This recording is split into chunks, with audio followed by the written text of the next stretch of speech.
Hello and welcome to Jamie's Planet Sound. This is hopefully something I'm going to be doing a bit more of, where I chat about records that have like a massive impact on my life over the years, basically. The one I'm starting with today is the debut album by Elastica, which came out on the 13th of March in 1995, 30 years ago. Makes you feel old, doesn't it? When this album came out, I wasn't really into like indie alternative music per se. I was more into Betty Boo and KLF. That's what I've been listening to. It was kind of like current music up until this point.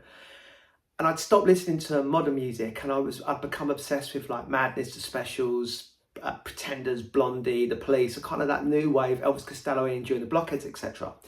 So when this album came out, I think it's because there was a bit of a Blondie sound to some of it. It really stood out to me. And I really, really dug it. I wasn't into them right from the beginning. I got into them when I first heard Connection, which was just great because it had that synth on it. It was a bit different to everything else that was going on out there. And then it was Waking Up was the song that just made me just go, right, this is definitely for me. I was obsessed with that song. It's one of the first songs I learned to play on guitar. The riff and everything was just phenomenal.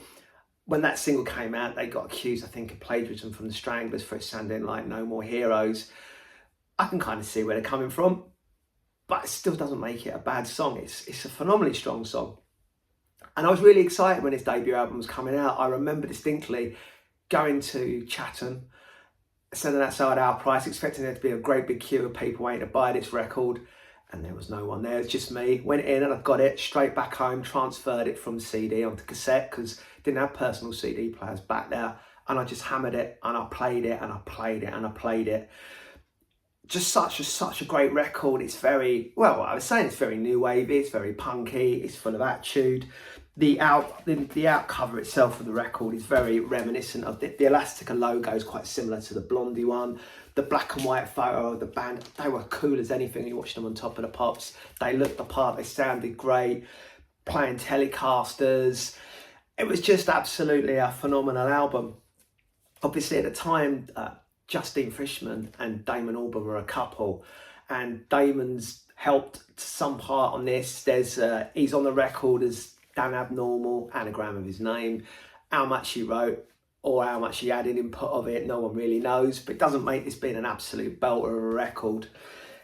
The thing that really stood out to me about it was, at the time, it seemed like there was nothing else really like it.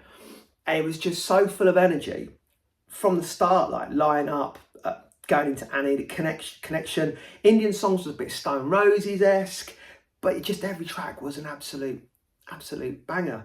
And then I think it's Vaseline's really like Blondie. There's very much an influence of that going on in there, but it was cool.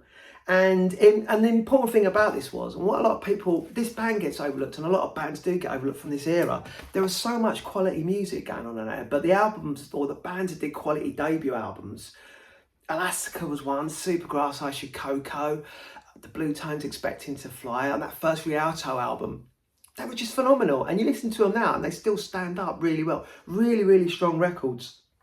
What was nice about the album version of this was it came with you got like a little catalogue in it, as it is just there. And then it had like it had the history of the band in there, which was quite cool. And then I think it had like merchandise in the back of it, if memory serves me correctly. Oh, it's got the records and what have you. No, it didn't have records, but it did come with a flexi disc, which was a cover version of an Anna and Ant song, Cleopatra.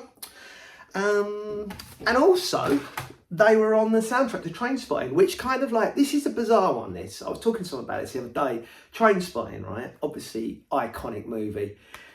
And this is kind of a great snapshot of like the whole kind of Britpop indie scene that's going on at the time. But ironically, like, because you got Blur on there, you got Pulp, Sleeper, Elastica, there's a Damon Albarn solo track on there, but no Oasis, which is kind of bizarre really when you think how big Oasis were back then, but they're not involved on that. But no, this record's really, without this album, I probably wouldn't have got into the whole Britpop thing. So you should go and listen to it, because it's definitely worth a bash. And you know, the thing is, it's quite funny really, because there was Sunday Deceptive Records, which Steve Lamacq was out. I think Steve Lamacq might have been actually signed them, to be honest with you. And Justine Frischman and Justin, the drummer, they were in Suede. They left to go and form this band. And then after they split up, Justin Welsh played with Oasis, didn't play with Oasis. He played on the last reunion tour, and he's a drummer of Jesus and the Mary Chain now. The first Elastica album was phenomenal. The second one, not as strong as the first one. And that's all I'm going to say about it, because I'm not going to, it's worth a listen to still though.